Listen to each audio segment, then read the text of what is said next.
CGTN на волне длиной the 16 ones which are метров. headliners, I guess. Yeah.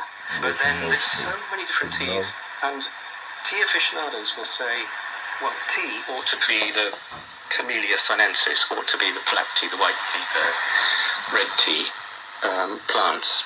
Anything other than that is an infusion. So it's not technically a tea. So if you're talking about ginger, or if you're talking about, I mean, even jasmine, I guess, is not a tea plant.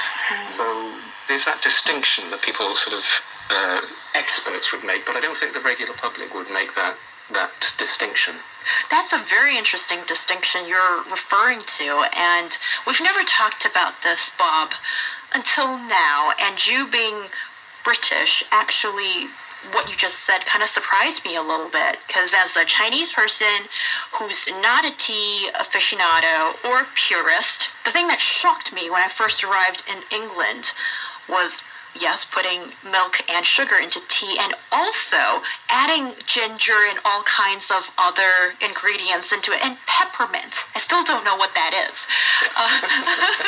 And for us Chinese people, even if you don't know anything about tea, like me, I assume that it has to be full tea leaves, and they shouldn't look that different from its original fresh form, unless if it's fermented or it's like pu'er tea. That's a different category.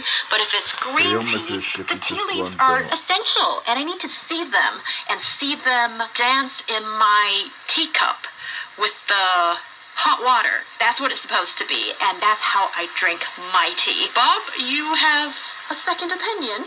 No, I was going to say, is that the only thing that shocked you about coming to the UK? Oh, there are other things. I was floored. Yeah, you mentioned something quite interesting there, because you mentioned peppermint, and I remember when I first went to live in Belgium, and there they have a very strong coffee culture because they had links with Africa. And I remember asking for a cup of tea, and they said, "Oh, are you ill?" And I said, "Well, what do you mean? You explain." And they said, "Well, people in Belgium only drink tea if they're ill. So, for example, you will drink peppermint tea if you have stomach problems, or you drink ginger tea if you have blood pressure problems." So they didn't have the concept of drinking tea as the British might have. But that's been a growth area, actually.